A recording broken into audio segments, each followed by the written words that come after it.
Hello and welcome to episode 9 of the Building Blocks podcast. My name is Matt Windley and I'm really excited about this episode. We start to really get to the heart of what this Building Blocks podcast is going to be all about with episodes over the next couple of weeks. And today, the main interview is with a special guest, the senior coach of the Yoogali Soccer Club. Yes, you heard right, Yoogali Soccer Club, Luke Santolin.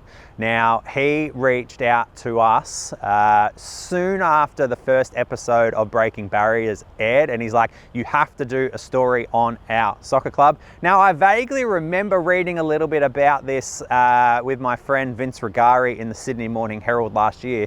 Yoogali has a fascinating tale, which Luke goes into detail about. They were playing in Canberra's football pyramid. This is despite the fact that they are a club from Griffith in outback New South Wales, about 4 hours drive away from Canberra. They spent a few years in the Canberra pyramid, won a title, the second division title, and then got cast aside in controversial fashion. Now they don't have a real home, and that really gets to the heart of what we're trying to do here. Yes, we've spoken a lot about we want any club to be able to aspire to get into the A-League one day, but I'll be honest, didn't really think what that meant for regional clubs that might have that aspiration. There might only be one out there, maybe two, maybe three, but if they're not connected to the metropolitan pyramid, how do we connect them in? Because right now, Yoogali, they were in theory a step away from being able to get into the Australian Championship. Now they don't have access to any of that. So we really got to think about the Australian football pyramid and what that means for our regional clubs across this vast nation of ours. Of course though, first we will start with a wrap of how Berwick City Soccer Club is going, an uptick in fortunes, and to tell us all about that is long-time Berwick City stalwart, Simon Murr.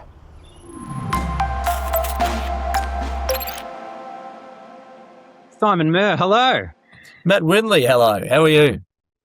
Yeah, I'm going all right. How are you, more importantly? Very good. Feeling refreshed after a good couple of weeks. Excellent. Now, come on, you've been waiting to come onto this podcast for many a week now. You were stitched up by Jared's scissor kick a couple of weeks ago because you were booked in, and then we had to bump you. So, have you come armed with some good material today for us? I have, yeah. I was a bit disappointed. Jared sort of fell over and the ball just sort of happened to go in the back of the net, but it is what it is. I'm still looking at the video of Jared. I'm still not sure there was daylight between his foot and the ground. I think he sort of fell backwards and the ball just happened to sort of go over his head. But yeah, credit to Jared. He deserved that one. Good. Very good. I like it. All right. First up, we are going to talk a little bit about how Berwick City has been going in the last couple of weeks. But first and foremost, can you just give us a bit of context about yourself? How long have you been playing at Berwick City Soccer Club for? So I started my journey at Berwick City in under sevens of the Berwick Buddies in 1995. So sort of made my way through the junior ranks up until I got to under 15s. And one of my good mates in the team, his dad was coaching under 15s at the time and was also the senior goalkeeper. I think there was a problem with some of the reserves that didn't want to play or were worried about playing or money or something like that. So us 14, 15-year-olds started playing reserves, made our way into the squad, eventually sort of won the old Provisional 3, which is now, I think, State 4. So I made my debut for Berwick when I was, I think, 14 and 9 or 10 months. I would have been 9 months. I think my birthday's in December. So was there for a couple of years playing reserves and then played seniors. So the 2005 season was when we won the league in the old Provisional 1, which is now State 3. So the record I'm trying to sort of set myself is I've scored my first goal as a 16-year-old at Berwick. I'm trying to leave the largest gap between 16 and being now 37. I can get another goal this year. It'll be the longest sort of gap got between goals. So yeah, played on my junior years at Berwick. Eventually got to 2007. So I had my last game as captain when I was there, and then sort of made my way to Premier League and sort of, went to a bunch of different clubs and stuff like that. And then eventually found myself back at Berwick in 2024 when Tony Saunders was back coaching there. So he was a teammate of mine back in the day. He's been my boss for a very long time outside of football. So we've been mates for a very long time, longer than I'd like to admit, I think, actually. So when he came back to the club, I come back to the club as well. We're both at Doveton previously before that. And then, so since 2024, sort of come back around. I didn't sort of know anyone at Berwick a while back. Like it was probably a 10-year period where I didn't really know anyone who was sort of playing there. And then I sort of met Nathan and Jared when we were playing at Dufton for a little bit. And then obviously Tony going back there was an easy decision to make. I was coming back from 2 injuries in 2 years, had an ACL and then an ankle injury. And then Tony sort of made sure I'd left Dufton already and then gave me a call or asked me at work pretty much if I wanted to come down. So he come back down, and then it's one of the best decisions I've ever made with all the boys that are down there, all the background staff, Tim, the president, and now yourself and everyone else that's down at the club. It's a very, very happy place to be. So you feel like you're back at home? Yeah. I feel like I've come very full circle. A lot's changed since the first time I was there to sort of now. But yeah, it does feel like a definite home, and everyone's always enjoying themselves when they're there. Nice. And people are enjoying themselves more, I guess, when the results are good. Now, a few weeks ago, there was a few jitters, particularly after the game on a Friday night away to Noble Park. But since then, we've had 3 on the bounce. I think this last episode covered off on one of those wins. But then in the last couple of weeks, we've gone away to Mooroolbark and won 2-0. And then just the Friday just gone, 3-1 at home against Dandenong South. So 3 on the bounce. Are things starting to trend in the right direction, do you think? I think so, definitely. I think Jared touched on the last podcast. Our sort of bogey team was North Caulfield for a couple of years, so to get a result over them was massive, especially after the sort of loss to Noble Park, which I don't think we weren't really out of that game. We just sort of couldn't take our chances and just sort of giving away silly goals. A lot of the goals we've sort of conceded have been silly or from halfway, essentially, whether it be our players or some other players. But yeah, the 2 weeks ago, the game against Mooroolbark, for me personally as well, it was a good one for me because it was my first start for the year. Sort of had back-to-back weddings at the start of the season. Sort of found it hard to get back into the team, which is very strong, and sort of getting stronger every week with every signing we're getting into the team. We're getting up to like a squad of 18, 19 players, where players like Dennis and a young guy, Pete, had to sort of play in the reserves, which there's some players that don't want to play in the reserves and will just leave otherwise, but it's a sort of test of character for the boys that we have at the club that they did play in the reserves and sort of made their way back into the senior team. But Mooroolbark was my first start of the year and also the first clean sheet of the year. Obviously can't claim that all by myself, but I like to think I had a helping hand. But Nate sitting it right back behind me also helps as well. So there's a lot of depth in the team. You can sort of put your captain at right back to do a job and do a job very well. He does. But yeah, the clean sheet was the first and foremost for the team. So happy for Pedro, happy for the sort of the whole team. Really, it was a good boost for morale. And then getting myself an assist on the first goal, getting across into Tanner, lovely captured by the boys at Bruce Media, which I saw a video afterwards. Yes. Yes. Yeah, very well done. Have to roll that through. And then yeah, exactly. And then Joshy quite literally putting his face on the line to smother the ball with his face to win a penalty, and then put away by Nathan all in the first half. But yeah, I think we played really well. Everyone's sort of starting to click. I think the even better thing is like the couple of the teams we've played recently are all sort of teams that are sort of where we are or sort of below where we are on the ladder, but they're games that we probably should win, but we are actually winning them. So this is probably the first time we've either won 3 on the bounce or had consecutive games of scoring 2 or more goals and keeping clean sheets and stuff like that. We've had a couple of games here and there in previous seasons, but I think the last couple of weeks has been a really good bit of momentum going into the next couple of weeks, being Knox and Casey. Yeah. Big couple of games, isn't it? I think, and there was some interesting results over the weekend, so things have really tightened up at the top of the table. So I think it's 2nd versus 4th, with Knox being 2nd and ourselves being 4th this weekend, and followed up by probably the biggest rival we have in our division, if it's up there anyway, at least the Casey Derby against Casey Comets. So a big couple of weeks. Yeah, definitely geographically the closest derby that we have. It's always a battle between sort of us and Casey. Like, they sort of go about things probably a little bit differently than what we do, but both clubs have a very strong backing. A lot of people have been around both clubs for a very long time. It's usually a pretty good battle. I think they beat us at our ground last year, and then we beat them at their ground in sort of round 2 or 3. So, couple of good battles coming up. So I'm looking forward to those. And hopefully, the crowd is too. Hopefully, we get a bit of luck on the weather front, and that Casey Derby will be a big showdown in a couple of weeks' time at Jack Thomas Reserve. I've asked this of a couple of people, but I will ask you again as well because it's interesting given the long time that you've been at the club. Are you sensing just a little bit of a difference this year in opposition? Do you feel like the added sort of publicity around the documentary and all that sort of stuff has sort of put a bit of a target on the back? I wouldn't say a target on the back. It's definitely given us more publicity in a good sense. I've definitely had sort of negative reviews from people who are generally negative anyway. I've spoken to a couple of players that are in the league, and they've sort of said, "Oh, like all the cameras and Hollywood stuff, it's all a bunch of crap," for lack of a better word. But like some people have sort of poo-pooed it. But like I think I said to you a while ago, with the cover photo on Berwick's Facebook page until recently was players from 10, 15 years ago. I think one of them was Jared's future mother-in-law. That's how long ago the photo was, when she was playing seniors at Berwick. So it's good to see the social media pages are sort of being up to date. Crowds are definitely bigger. I would contribute that with playing Friday nights as well. Friday nights, obviously better to play under lights. People from other clubs are coming down to sort of have a look. But I think the publicity that you've given us through the documentary, I think the first game of the season against Brandon Park was, I think, probably one of the biggest crowds that I've seen at Berwick in my time. I think the only other time was when we won the league in 2005. We had there was 2 people deep around the entire ground. It was just the whole community come around to sort of get around to see the game. But to see the opening game of the season with a lot of just random people. I've even had someone as far as a guy I went to primary school with message me a while ago and said, "Hey mate, you played really well last night." I haven't spoken to him for about 20 years. My mum knows his mum, but to see like someone, I think he's from Belgrave or whatever, he's seen all this stuff online. He's seen the buzz around it, and he's just come down to a game just to sort of come and have a look at what all the buzz is about.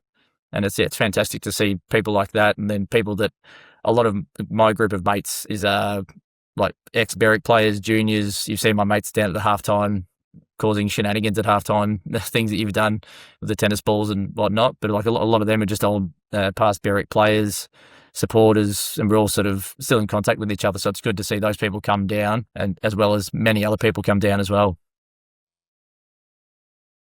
No, absolutely. The buzz has been real, and look, it's we speak about it often, and this is an interesting part of the journey that we're all on. You obviously look at it from a playing perspective, myself obviously from the off-field perspective. It's really, we need to hold ourselves back sometimes. Like this is a long process. Clearly, we want to do everything at once, and we kind of need to make sure that we don't. And so I think I've said to you a few times, privately, like we're being strategic in terms of leaning into certain games and making them big. Because if we tried to make every week a grand final, I think it would, it would run out of steam pretty quickly. So yeah, I think the Casey Derby coming up, a day game against Gippsland in about a month or so time, we want to do something around that in terms of like, trying to bring back a lot of people that used to be at the club back in the old days. But yeah, like I think, from what we've done so far, the buzz has been awesome. So, as I say, we'll leave that one far and wide. 100%. Speaking of far and wide, I want to talk to you a little bit about the history of Berwick. So we will come to that. But now I'm going to throw to, as I said off the top, a fascinating interview we did with a guy called Luke Santolin, who is the senior coach at Yoogali Soccer Club. It goes for a while, but there's a lot to cover off on. But the story of Yoogali Soccer Club is an absolutely fascinating one, and gets to the heart of, not the heart, but like it touches on a lot of the themes that we want to explore as part of, yes, Breaking Barriers, but also the Building Blocks podcast. And more specifically, what is, I suppose, the position of and how is the plight of some of our regional clubs across the country that have aspirations to achieve and to rise up the pyramid, but where do they go? And the tale of Yoogali is a bit of a cautionary one with regards to I suppose the future of the Australian football pyramid. So enjoy the chat with Luke, and then we'll be back after that.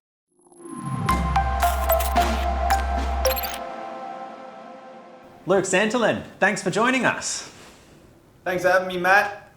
Tell me a bit about yourself. Like, what do you do? And I've already introed a little bit, but just in your own words. Well, I'm a soccer coach, formerly the head coach of Yoogali Soccer Club, who up until last year was playing in the Canberra NPL. I coach another team these days, but yeah, I guess like most of us who tune into your show, I'm a football fanatic, and yeah, I'm just happy that you've invited me to come and share my story.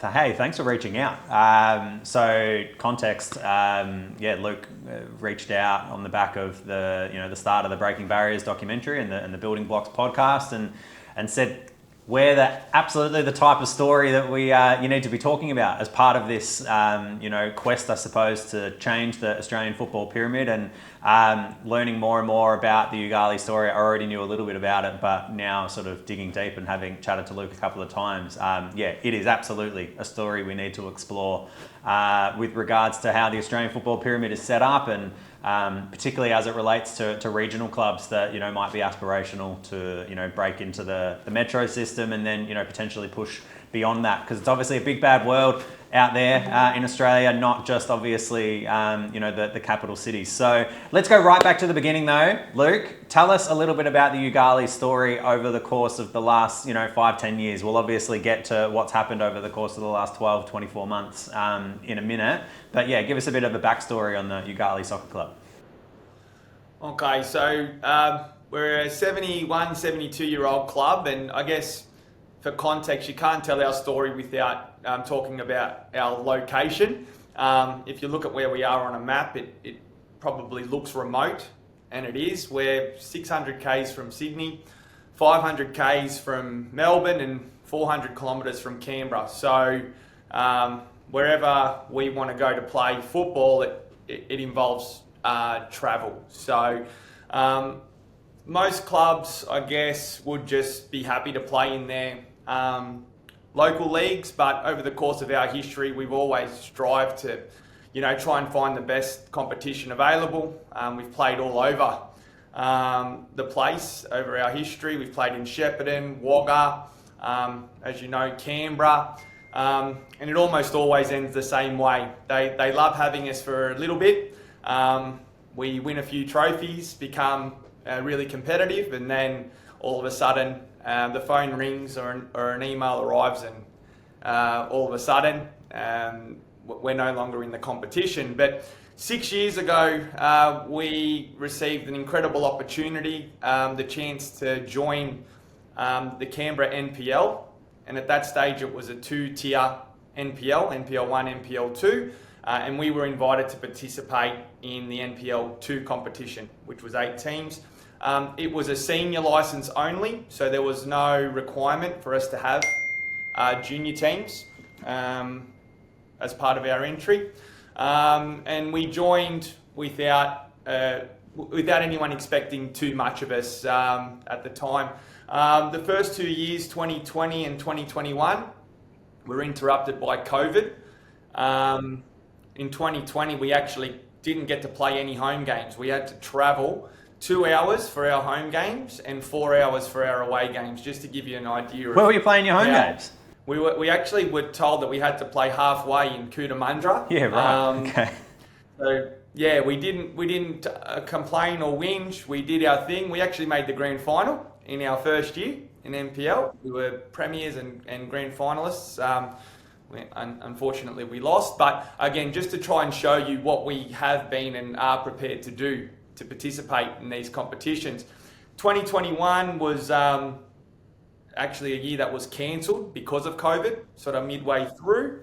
And in 2022, we actually almost got relegated from the NPL 2 competition, which by that stage was called CPL. Is that's the Canberra, the Capital Premier League? Is it that's the? They renamed it to the Capital Premier League. So it goes to show we were nearly out, via our performance. But in 2023, we pulled it together. We recruited, and we only really recruited 3 or 4 players. Made some changes to the committee, to the structure, and unbelievably, we won the competition and gained promotion to NPL 1, or the top tier of Canberra football. And I guess when you acknowledge that we were travelling sort of 400 kilometres up and back for our games 12 times a year, 12 times a year. The Canberra teams were only travelling to us once.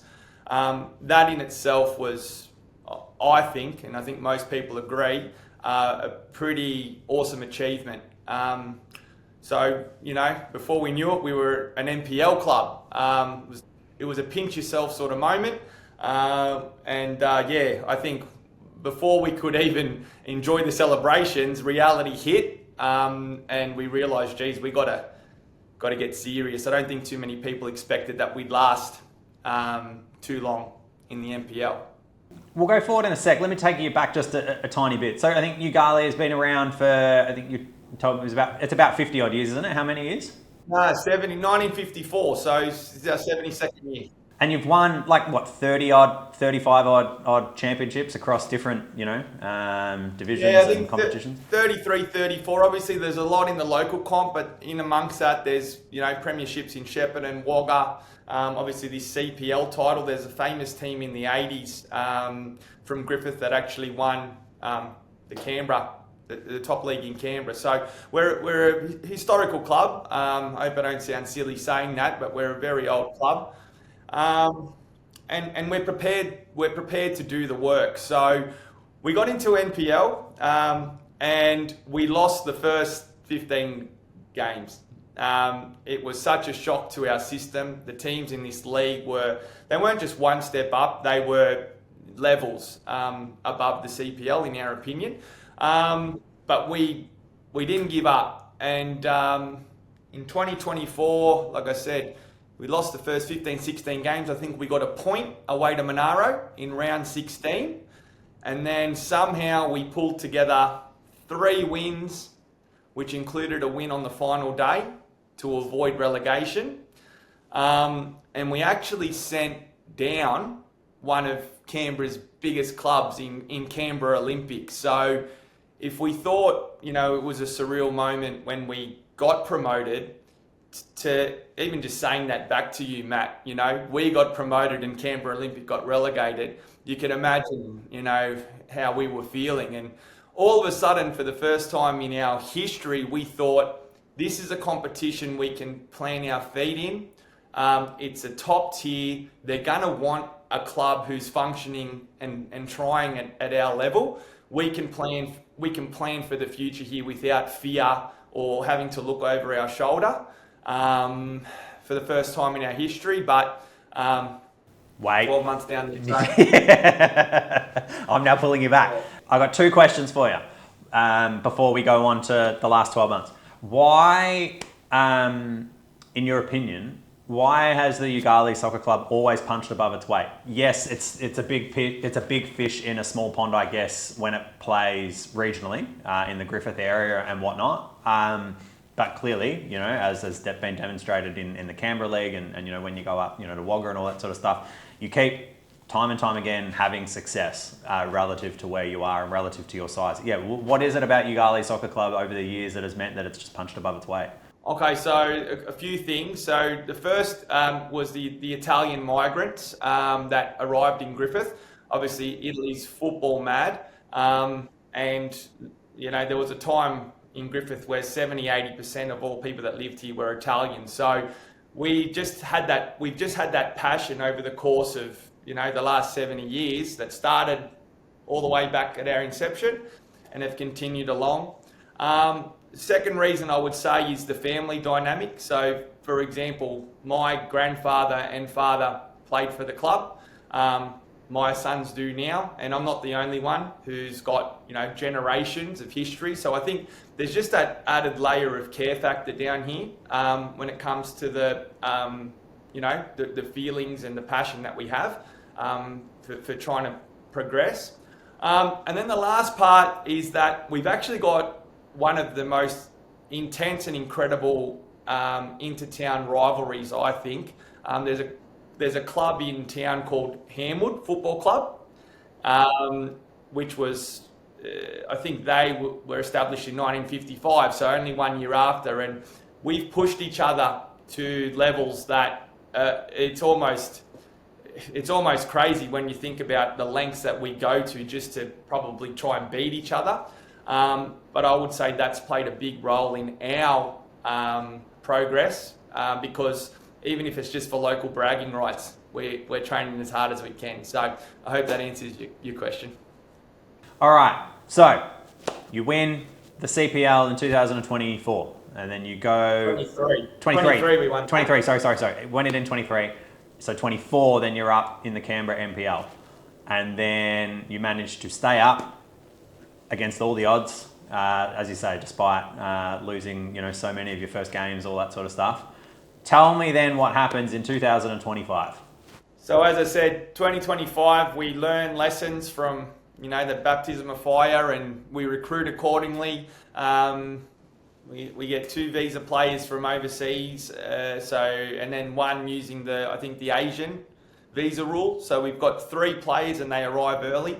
Obviously our squad is a bit more battle hardened. They know what to expect. So do the coaches. And we go, I think in our first 5 games, we were sitting 5th. We just beaten the reigning champions, Gungahlin United, in round 5. So we're flying high, life's good. And we're thinking, geez, can we aim for the top 4? How high can we go with this? Again, no one's ever expected anything from us, but we're performing.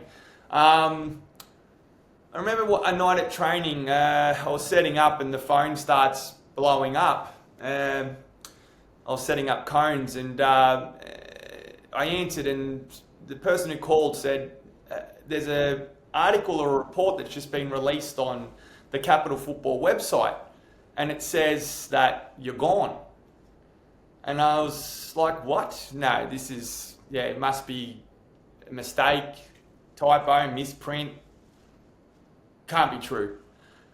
And then literally I see 3 committee members walking through the gate, and they never come to training. And I'm thinking to myself, something's not right here. As I said, we're flying on the field, the boys are up and about. Anyway, we get sat down and virtually explained that there's a report or a review that's been called that has somehow determined that we don't deserve or warrant a place from next season onwards, and this year will be our last. So cue a little bit of pandemonium, and I guess what happens next is not really a period I want to remember because of the pain and damage it sort of caused a lot of people. But yeah, it sort of hit us like a hammer. I don't know where you want me to start, to be honest. So were you told, this obviously, the review sort of takes place. Were you told you had any sort of recourse to sort of challenge any decisions that got made? Were you able, what submissions were you made to put in, to try and state your case that you wanted to stay in? Can you talk us through that sort of process? So this is where the real pain and damage was caused, in the sense that, look, we know it's a Canberra competition. We know there's a governing body. We understand through our history that this sort of stuff happens in the back room, but never has it been so violent. And further to that, we thought due to the prestige of the competition and the fact that we earned our place in this comp, it wasn't that NPL invited us in. We gained promotion via on-field performance. We just thought that, surely when, all the facts and evidence and discussions were held, that common sense would prevail. But the review came out, and the wording in the review said that its findings were final, and not just our removal, but virtually everything within it. History will later show that almost nothing from that review stuck, except our removal. Again, a story for another day. So we were told it was final. First thing we did was go into, not panic stations, but the committee got together. Again, feeling as though surely there was at least a process to be followed where we could plead our case. And we tried to trigger the grievance process within the Capital Football's constitution, and it's clear as day. You can request a special tribunal in extreme circumstances to plead your case.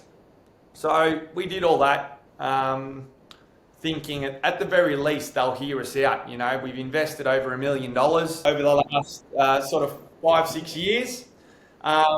We've done what we've done. We've never had any disciplinary record. We've always had good relationships. At the very least, they'll part ways with us following, fair process. But that was denied almost immediately, which just left our heads spinning. We then tried to trigger the grievance process via Football Australia. And at the time, this was when Heather Garriott was the interim CEO, I believe. And again, we felt really confident that someone would at the very least hear us out. And again, we were advised that there are no mechanisms in place for Football Australia to intervene in another competition's governance. So very, very quickly we found out that there is nothing protecting a club, zero. And this is something that all clubs need to know and understand. You're participating in a competition, everything's great. You think you're doing well, but at any given moment, depending on, feeling, money, politics, the team that got relegated, I'm not saying anything more about that, but potentially there could be people out there deciding that your club's not wanted or not worthy, and all of the work, all of the sponsorship, all of the time, effort, kilometres travelled will just be dismissed, and that's what happened to us, Matt, unfortunately. So if I'm trying to play any form of devil's advocate, I'm sitting there going, they're reviewing their competitions on the basis of, logistics. So obviously it's as you say, 4-hour up and back for you guys. Clearly it's harder on you guys, but they have to travel, once a year out to you as well. It's obviously hard on the junior pathways, which you'll touch on, I'm sure, in a sec when I ask you the next question. But other than that, you've obviously been invited into the system. You didn't seek an invitation in, you were invited in, and as I understand it from my research, it was sort of around the time where, Michael Caggiano and co were doing their, A-League bid 2017-18, and they were looking obviously to expand the footprint into the Riverina to sort of have that whole sort of catchment area, and it sort of made sense to sort of expand to clubs like yourselves at that point in time. But other than that, I'm trying to scratch my head as to sort of why, it's not as if, you were falling over in any sort of financial means. You were clearly competitive on the pitch. So what were the reasons given to you as to why you were being sort of told you could no longer play in Canberra? Well, again, you've hit the nail on the head. So travel was one of the issues. But again, I think you can easily overcome that. Like you said, most clubs travel once. We travel 11, 12 times. So, and I'm sure as part of your story and the direction you're taking this is, I actually believe that that's a form of discrimination, because the reality is, what other avenues do we have to find elite pathways unless, we jump on a bus? And, there's what's the word? Precedents and other case studies in every other NPL competition of teams travelling. And if you go overseas, and if we're trying to aspire to be, that top footballing nation, again, the English players and Scottish players that we come over, they don't blink at the fact that we have to travel for games, because they say to us, well, we do that straight away. The second, one of the other reasons was the lack of juniors. But again, we were never, we were accepted into the tournament independent of having juniors. The word in Canberra was always that it was more of a logistical nightmare for the juniors to travel to Griffith, because there was, multiple teams. So up until they removed us for not having juniors, they had never actually given us that option. We were actually participating in the hope that one day that sort of bridge would be there again, so that we could, as I said, plant our feet and really start to bring all of our club through and into an NPL system. So travel, and lack of juniors, which again was a huge slap in the face, because how can we have juniors when you've never extended that opportunity? Other than that, it's all hearsay, but I attended the AGM. I got speaking to some board members. They were talking about how there was data or scientific data that showed that having a full contingent from juniors to seniors is best for a child, for one, and then obviously the logistics behind it. So again, I was starting to try and see that they were basing their competition around Canberra clubs. Again, put your hand up. But when you look at how it's come, they've still allowed a junior team in their NPL system, but removed the senior team. And up until the first kick of the ball this season, they were happy for one of their senior teams to participate without a junior team. So again, the inconsistencies are there to be pulled apart. I just think it was a predetermined hit job to get us out of the comp. So they wanted that outcome, and then they based, I guess, a review around it. Again, I don't want to get into that sort of political side of things, but it is what it is. I'd rather focus on the success story and what we were building and how well we were doing it. That was then pulled away from us without any prior warning. Just to be clear as well, this, while you're obviously the headline, I suppose, story, you're not the only club that's been caught up in this? Well, the Wagga Wanderers, and again, this is where the inconsistencies in the review in hindsight leave an even worse taste in our mouth, where Wagga Wanderers actually did have a full contingent of seniors through to juniors. Juniors through to seniors, but for some reason they kept their juniors, but removed their seniors. So, and there's a travel component there as well. So, the two reasons that were given for us to be expelled, which was lack of a full contingent and travel, there were decisions made that were immediately contradictory there. So they were one club. ANU was expelled down to the state leagues, which again, anyone who's played ANU, they were such an asset to a two-tier system. But again, I don't know why they were deemed disposable. But then finally, I think the bad publicity and the sort of the controversy sort of caused by the review really put a magnifying glass on every single club in the competition, because everyone was fighting for their own lives. And I think the biggest scalp, aside from us in the review, is that basically it shone a light on the fact that there was a club called Gungahlin United that was actually participating whilst not insolvent, but there was and I don't know too much about it, but by shining a light on that, and all the other controversy in the air at the time, they were actually removed from the competition at junior and senior level, and they actually catered to more than 2,000 players. So the destruction and damage caused by this review is far-reaching. Doesn't just limit to us, but it certainly paints a really bleak picture about how our clubs within the pyramid are treated by the governing bodies at times, and hence why we wanted to tell our story in this podcast. We've had many other invitations to tell our story, which we've said no to, because we didn't want to feel like we were still just, throwing our toys out the pram.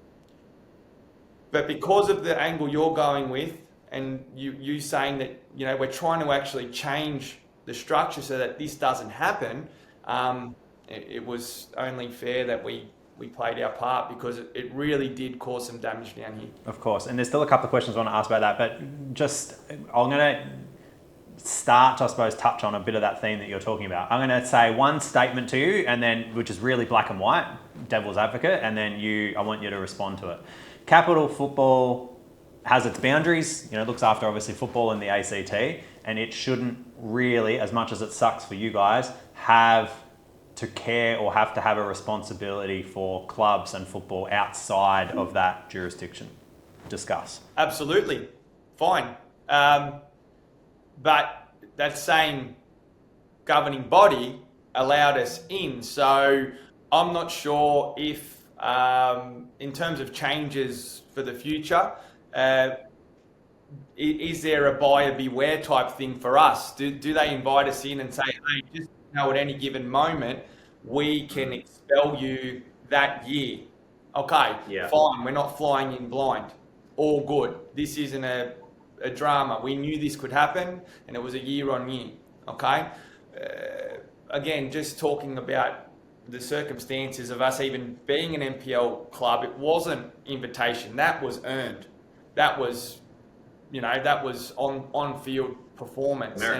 And I suppose National Premier League by name and nature should be the top clubs, right? So you're 100% right. They should have that autonomy and authority, but surely there's protection from our end. As I said, Matt, over $1 million spent. Look at what it's done to our club. We've lost pretty much majority of our sponsors this year, right? We've lost all of our players. We're currently in recess, right? So I think two things can be true at once. In that, yes, they should and can, but big picture, should they be able to? Probably not. And then that's before you even talk about the fact that 80% of the clubs in their league actually, went into formed a coalition to try and have us included or kept in the league, and it was completely ignored. If you look into that, I mean it was ignored. It wasn't even shared around the Capital Football Association. So at what point should clubs become, extremely terrified that, as I said before, they're only one board meeting away from having their whole history sort of thrown into jeopardy? And I know you can agree that should never happen. Without clubs and the people within them, the sport is nothing. 100% agree. You said the word recess. I was going to ask you anyway. Can you explain, what that means? So what does Yoogali Soccer Club look like this year? Yeah. So following our removal, we thought, and the situation was highly publicised. We thought at the very least there would be some support available to us. We knew we'd never find a competition at the same level, but in terms of continuing our history, we thought that potentially we'd be placed into a league. That's not how it works. We were left completely to our own devices. We held discussions with, competitions in Shepparton, Bendigo, Football Victoria. We had extensive conversations with them.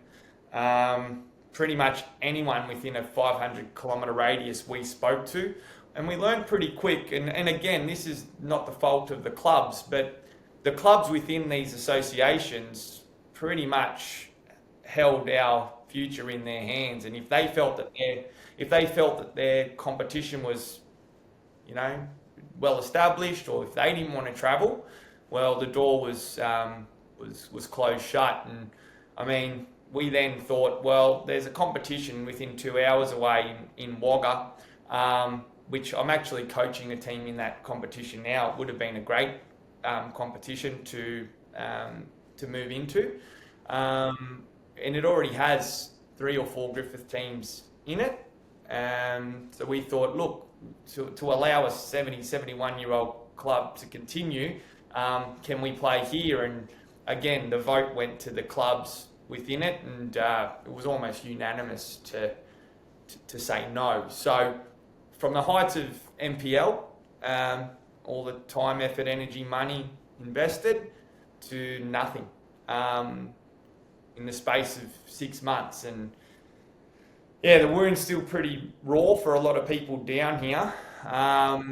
But until you've been part of a club that's been alive as long as us, you probably won't get how devastating it's been, but it's really left a mark, and the future still isn't clear for the club. So there are literally no Yoogali SC jerseys running around on a field at junior level or senior level this year. Our juniors are strong. We've got 180 junior players, so that's where we're breathing life into and focusing all our energy. And there's a 4-team local competition in Griffith, and Yoogali Soccer Club has 2 of those teams. Okay. Yep. And my 72-year-old father still plays. Get out of town. Shout out to the old man. He won't mind that publicity, but if that paints a picture of the level. Yeah, so it's not quite NPL level. As much as he might think so, and with greatest of respect to your dad. It's not quite, maybe NPL too. Very good. Yeah. Right. Okay. And then who do you belong? So does that mean you belong to Football New South Wales then? Technically, but again, because and maybe our attitude and our history has, what's the saying, when you fly too close to the sun? I think because we've always ventured into these other competitions, into a Victorian league, into a Canberra league, and we've been forced to run our own race, we've kind of not become an orphan or ostracised, but yeah, who do we belong to? And I guess the overwhelming point that we're trying to make here as part of our sharing our story with nothing really left to gain is, from the top down, Football Australia, shouldn't clubs almost, be not told where to play, but the pyramid or the structure's set?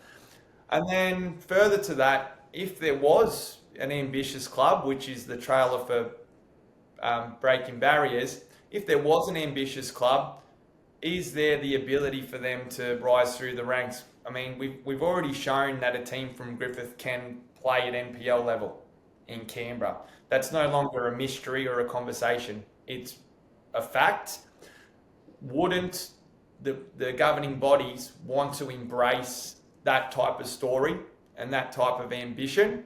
Because the cream rises to the top, Matt, and the more good clubs that we have pursuing higher levels, well, doesn't everything just get better? I don't know. And that, as you say, that's very much the crux of why I wanted to talk to you, and we'll dig into that a tiny bit in a sec. But just on the positive side of things, because you've mentioned this to me, and I wholeheartedly agree. Put aside the pain, obviously, of 2025, and it's obviously still incredibly raw and will remain so for a long time. But the Yoogali Soccer Club story is still a massive success story with what it's done, since the 1950s, but obviously, more pertinently in regards to this conversation over the course of the last 5-6 years. What you've been able to do from where you are with your population base and the travel, and then, as you say, winning the CPL title and getting promoted up into NPL. Like, goodness gracious me, that's an amazing story. It's incredible, Matt. And like I said, my family history, I put my hand up to coach the year after my grandfather passed away. I wasn't ready. I hadn't even thought about coaching, but it was just something that what it meant, the club meant to me, sort of brought me forward. And I always think about what he'd think about what we've done. They started 70 years ago. They were playing after church. There was one of the players owned a furniture business. And to travel to games, they'd literally jump in the back of the furniture truck. So imagine they had their own seats. They're sitting in a moving truck with their wives, playing cards. They'd pull up on the side of the road. They'd pull out the salami, the bread. They'd eat on the way to the games. Fast forward, and like I said, I used to think, geez, imagine what he's thinking that, Yoogali Soccer Club's in the NPL. It's like a video game type thing, Football Manager, and I'm the coach, so it is amazing. I said to anyone who'd listen, we are a story to be pointed to, that for other clubs to not take note of, but wouldn't you ask the question, how did you do it? What do you do differently? Why is your club? Because these other Canberra clubs that were in NPL2, they had every chance to get promoted. You know what I mean? So rather than pull us out just so they could get the easy pathway in, I think meritocracy is a word I've heard a lot of since this happened. Meritocracy is when you get there on merit. Wouldn't you look at us and maybe try and say that's the way you should be functioning? That's the sort of effort required. But no, it's time and time again, and I'm sure you haven't built your podcast and your shows around us, because there must be other scenarios similar. But time and time again, we get in our own way in football. And look, I'd love to spend all my energy fighting for Yoogali Soccer Club, absolutely. But if that's not possible, I want to fight for the game. I want to fight for, the thought that no one's ever going to have to go through what we went through. Because it's wrong, Matt. I was about to swear. It is wrong. It's wrong on every level. There has been damage caused, financial damage, emotional damage. It's so violent what's happened here. No one should have to go through that. And if removal from a competition is a possibility, well, please put some parameters around that. Create or form some more process. Maybe there should have been a notice period. Maybe there should have been more, correspondence or interaction with us beforehand, or at the very least, break up with us nicely, sit down with us, explain, let us plead our case and move on from there. But, an email or a report released on a website saying, hey, we don't want you anymore after everything, I don't think that's okay. Let's dream also then for a second too, because we talk about the connectivity of the pyramid, and that obviously is the whole sort of premise around breaking barriers and building blocks. Let's say in the magic world, it probably hurts you to talk about it, but in 2026 you're still playing in the NPL in Canberra, and you found your feet. You guys win Canberra NPL. And again, you've said you were taking on the big dogs and doing a good job in 2025. You make the Australian Championship, and you're playing against clubs like South Melbourne and Sydney United and Marconi and Preston. In Yoogali, did you have to even think about logistically about any of that sort of stuff, about what would happen if that transpired? I guess when you're a part of our club, I suppose, and you're always just pushing. We actually, not that you can't set a goal to be in an Australian Championship, right? It almost sounds delusional. All you can do is try your best day to day, week to week, push to be the best version, and then like becoming an NPL club, you realign your goals as per your performance. And I mean, again, you'll see in the back half of 2025, after we'd already been removed, when effectively we should have nothing to play for, we beat Canberra, Croatia at their home ground, who then went on to play in the Australian Championship. And beat Preston, like we were just talking about. When the dust settles and you sit there, we took points off every NPL team at one stage or another. All we lacked was consistency. But in terms of progress, like the blips on a graph, you go up, you go down, you go up, you go down. But over the course of time, as long as you're improving, and that's where we felt we were. I'm not saying we would have won the league in 2026, but I'd be lying if I said that before we were expelled in 2025 that we hadn't spoken as a group about making top four. And then the next goal is making a grand final. And then so on and so forth. But and this is the part where, and as you can see, the anger's subsided. It's been filled with, I guess, an empty feeling, knowing that we were there, we were right there, and 4 people got into a room somewhere, Matt, and decided that those goals or those dreams weren't important, and. How do you come to terms with that? It's impossible. I'm a B licensed coach. I never thought I'd be, but I got pulled. The club's ambition pulled me forward. The players got pulled forward by that as well. Everything gets better if there's a pathway. Without it, well, what are we doing this for? Matt. Let's get really, what's the word, passionate and talk about the game we love. Without that, what are we doing? We're collecting rego fees and we're participating, but are we truly inspiring not just the next generation of players, but the people that volunteer their time? I'll tell you right now, there's people that have walked away from the game, and you might say, okay, it's only 10 people, it's only 20 people. Okay, but if that's happening across the board, that's a bigger cumulative effect. Don't be shocked when volunteers stop showing up. And again, I just want to make sure everyone knows, I understand there's all these logic and rationale behind the decision.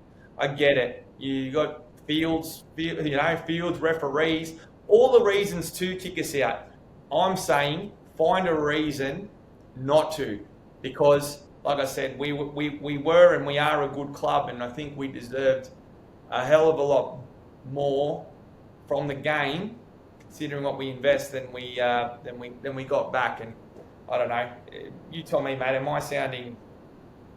Am I crazy? Well, I mean, we're all crazy. I think both of us are crazy, and I think most people in football are crazy. But I think that's the beauty of it. You're crazy in the right way. And again, so this then nails onto the central. If I had one question to ask or one topic to talk about, this right now coming up is what I wanted to have you on for. Is that you've mentioned the words cautionary tale, right? And it's true. And obviously the central hypothesis premise behind us starting up Breaking Barriers, and then obviously this podcast as well, is that every club around Australia should be able to aspire, if they want to be able to go and play in the A-League one day. And I'm not saying Yoogali Soccer Club is ever, will ever, should ever be in the A-League, but the point of the matter is that we are talking about aspiration and unlocking investment and allowing people to dream. And for a South Melbourne or a Preston, it might take 1 or 2 years to get to that level. For a Yoogali, it might take 100. But right now, as far as I'm concerned, you don't, and so many other regional clubs, and this is why I really wanted to talk to you, so many regional clubs actually don't have the opportunity even if they wanted to, because you actually have no way now to connect into that system. Go back 2 years or a year and a half before all this got dropped on you. In theory, you keep building and building and building through the Canberra NPL. You do everything you want to do. Where the Australian Championship sits with regards to its feeder status into a professional tier, who the hell knows? You were in the pyramid enough to be able to say, well, there was that opportunity if we wanted to go and make that jump, as unlikely as it is, into the A-League via this A1, A2 method that we've been talking about. But right now, there's literally no avenue. And that's where I'm sort of stuck. There's, as you say, there's so many reasons and the logistics as to why it's hard and all that sort of stuff. But why are we saying to people in Griffith and at Yoogali Soccer Club and so many other regional soccer clubs across Australia that actually you can't aspire to make the Australian Championship, let alone A-League and NPL? Well, it breeds mediocrity at the moment because, as I said earlier, when we got into NPL2, people said we were crazy then. When we said we wanted to win it, people said we were crazy. When we got promoted and got into NPL1, people said we wouldn't last a season. And then when we were actually improving, again, so we were told no, or this shouldn't be right at every opportunity. And as I said, and as you said, we were only one good season away from potentially being in that Australian Championship.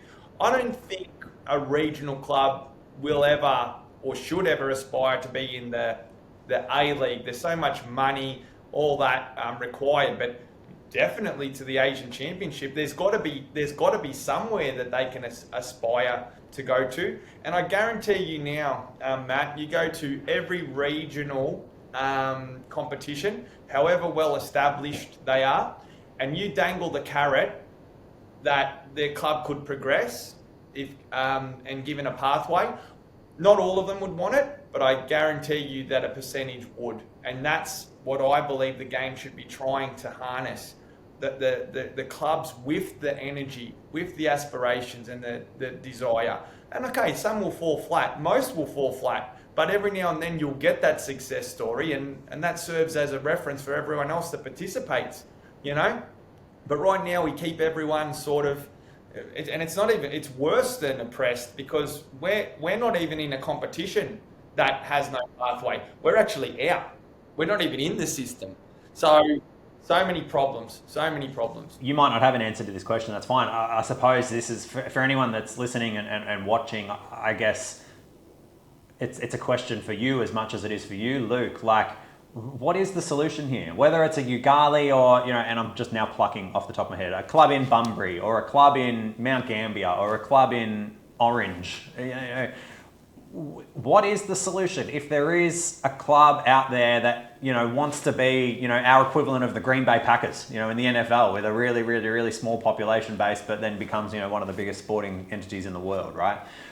If you want to aspire to join into that connected Australian pyramid, and one day in a magical world where there's a form of open pyramid and promotion relegation, as unlikely as it is, play in the A-League one day, or at the very least, get to the NPL and the Australian Championship. Like, what would be, if you had a magic wand, what would be your solution and your, I suppose, pathway for those clubs like yourselves and others that I just mentioned to sort of venture into that territory? Well, putting me on the spot, but I guess it starts with outcomes, and I guess the outcomes would be that every good player, no matter where they lived or were located, had the ability to be seen. Okay, and I know that's easier said than done, and it's currently why a lot of regional kids move to the cities so that they're more visible. But if the true outcome from the game in Football Australia was that, then I think it's as simple as getting to the whiteboard and looking at the current structures, looking at the landscape, and virtually redesigning it where the associations don't govern who plays and who doesn't. The governing body from Football Australia and then into the States actually design the competitions for you. So it's not a case of, hey, can I play? It's, okay, you're a club, you meet the criteria, you're in this competition, which feeds into this pathway, be it representative or progression through promotion, etc., etc. And I don't think I'm revolutionary in saying that, Matt. I just think that for too long it's been ignored. There should be a Riverina NPL, right? For example. Someone just has to design it. Yes, fund it, XYZ, logistics. But why wouldn't you create a Champions League style NPL where you've got your town competitions or your local competitions, but the two or three ambitious clubs get the chance to play in, something a bit grander, and it should be earned. But you can't say that I'm saying anything over the top. It just needs the attention, the right people involved, and I guess an agreement from everyone that the way it's currently performing isn't working, especially for clubs in the regions. No, I understand what you're saying. So it's like almost like some sort of like regional task force, regional body sitting within Football Australia that just ultimately has that sort of independent, I suppose, ability to come in over the top and make, decisions based on, logic and all that sort of stuff. Because we're obviously in a very unique landscape in Australia. It's ridiculously big. We've got obviously population centered, in the metro cities, but there is, millions of people that live in the regions, like you say, and in amongst that, lots of football loving people, which is fantastic. You want to encourage that. You just need that independent oversight to be able to go, okay, actually, club in, northern New South Wales, who's a little bit ambitious, it actually makes so much more sense, even though you are under the northern New South Wales football jurisdiction in theory, it actually makes so much more sense for you to feed up into the Queensland Premier League because it's, logistically easier, all that sort of stuff. Yoogali, you've got literally nowhere to go, and you've got, 4 homes potentially telling you that they don't want you. No, we're going to make the decision. You have to be in this league because of X, Y, Z, and this is our decision, blah, blah, blah. Is that sort of what potentially you're looking for in this regard? Well, because without that, Matt, what happens? Are we saying that clubs are disposable? Is that what we're saying, because I feel like we enter a really dangerous territory when regions or club within those regions are not valued or cherished for what they really are. Now, we're fighting a war in Griffith against rugby league and AFL, and this is the thing that people don't realise. You don't think a parent sees our story, sees our plight, and immediately says, hey, my kid's going to hit a brick wall with soccer in Griffith. Meanwhile, he sees the Griffith Swans, the local AFL team, with a direct pathway from this to a better level, with scouts, with being recruited. Leeton, which is 40-50 k's down the road, has a couple of people in the AFL system. So there's a direct pathway for those sports from here to there. There is no direct pathway from Griffith into anything great. And my good friend, and I'm played with him my whole life. He upped and left. He's got a really talented kid. He had to move to Sydney. Lucky he's got two talented kids, so he's hedged his bets. But he had to go because there was nothing here to assist. And again, a story for another day. But that would be helped if the pyramid and the structures within it were, I guess, strong enough to ensure that he could move through the system. If that was the way it turned out. I mean, it's, as I say, we could talk about this for hours. It's such an interesting topic, a topic with, yes, as you say, so many right answers, wrong answers, things that can be true at one, two or three things that can be true at once. It's definitely not an easy one. Last one, because you've been way too good with your time. Where do you see Yoogali at over the course of the next few years? Do you see it playing back, in a competition that, with the greatest of respect to your father, is of a standard where he isn't in the senior men's team? Well, I'm going to say to you, Canberra, please, we want you back. Let's forget about all the bad things. Remember the good times. I know it ended badly, but we're a club that wants to thrive and wants to add to your competition. That's all we've ever wanted to do. I've got a great squad of players that have stayed together this year in the hope that we find an elite competition to play in, and most people know about us now, and they know that we're a good team. We train hard, we do it for the right reasons. So I still hold hope maybe that something happens. If not, again, whether it's through intervention or through time, giving enough water goes under the bridge where people see we're not the big bad wolf. We do get into a comp to just allow our history to continue. Like I said, my sons play. It's been really hard not having bringing them to watch Yoogali play on a Sunday, which is a tradition that our family's had for so long. So that'd be the very least. But I kind of hope that maybe something unfolds for us. But right now, there's nothing immediately on the table. So your guess is as good as mine. This will be 0.01% consolation, but I know some of the boys in the Berwick City senior team and the coaches will be watching this and listening to this. We should have a pre-season friendly against you guys next year. Come and travel down. You can we'll have a good song and dance, at least something like that. We should organise something. But no, it's let's go. Like I said, we still got the kits there. We haven't pulled them on this year, but we're open to invites. I just want to say, Matt, we appreciate the opportunity to come and tell our story, not in a negative way, not in an angry way, just in a way that hopefully invokes a little bit of discussion, maybe shows the world a little bit about our side of the story. Our biggest thing was that we felt muzzled, we felt disposed of and discarded, which is where our emotion came from.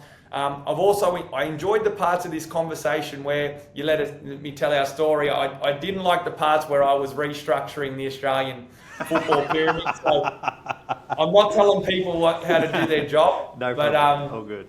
Overall, I just want to say thanks to you, and I think it's a good thing what you're doing, because I think anyone involved in football knows that there's things we could be doing a bit better. No, I appreciate that. As you say, it's thought-provoking, right? I'll be honest and say that when we embarked upon this journey, I hadn't really given too much thought to how the regional teams sort of fit into the pyramid, and there's similar discussions right up and down. I mean, it's not even regional when we're talking about, say, like Football New South Wales and their different metropolitan associations. Obviously, they don't literally directly connect up into their sort of League 1, 2 and NPL system either. So there's lots of different things to discuss with the Australian football pyramid, and as I say, I think you were right, and I'm really glad you did get on the front foot to have a chat, and I think you're right to use the words cautionary tale.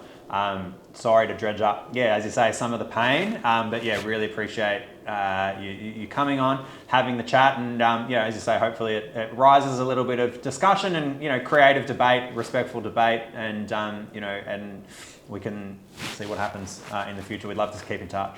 Look out for the yellow and blue in the next few years. We're open to everything. Thanks, Matt. Thanks, Luke.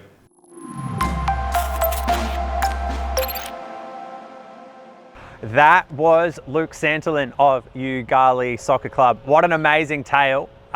Really interesting to see where their journey ends up over the coming years. It's a fascinating tale. And look, as I sort of alluded to in some of the questions, if you want to play devil's advocate, you can understand parts of Capital Football's, rationale for not necessarily wanting to have clubs from 4 hours away from metropolitan Canberra playing in their leagues. But for a club like Yoogali, where do they go? If they want to aspire to play in NPL as high as they can, with the greatest of respect to Luke's, 70-odd-year-old man, probably not the ideal setting for a senior team sort of playing if he's getting around in the first. So, need to find a home for Yoogali. There are no easy answers, but it's definitely something that Football Australia and member federations need to have a think about for clubs like Yoogali and others that are in more remote regional centres across Australia. Now, ordinarily, with the flow of our Building Blocks podcast, we would come back to our special guest from the Berwick City Soccer Club. I love Simon. I want to give him the proper time of day, and because Luke's interview went on for so long, I don't want to keep you guys here. I know you've got very, very precious time, and thank you for giving that to us on the Building Blocks podcast. So we're going to split Simon's chat into our next episode, because he goes into detail from his perspective on the history of the Berwick City Soccer Club and what makes it tick. So we want to give that the proper time to shine. So that will be at the end of episode 10. Simon gets to be split across 2 podcasts. I know that his mum will be happy with that. More Simon time. Who doesn't want that? So then it's just for me to say right now that, the next couple of games coming up for Berwick City, as we alluded to off the top, are a massive game this weekend. 2nd versus 4th, Berwick being in 4th, Knox City being in 2nd on the road, and then a huge Casey derby on Friday the 22nd at Jack Thomas Reserve. If you are local and you are listening to this, please get along to that game. It's going to be one of the ones this year that we are really, really pumping up, trying getting a big crowd along, and hoping to see Berwick City's recent uptick in form continue as we push for that promotion into State League 1. As always, thank you for joining us on the Building Blocks podcast. We have another thought-provoking interview up our sleeve for episode 10 in a couple of weeks. I know you'll enjoy. So until next time, see you now.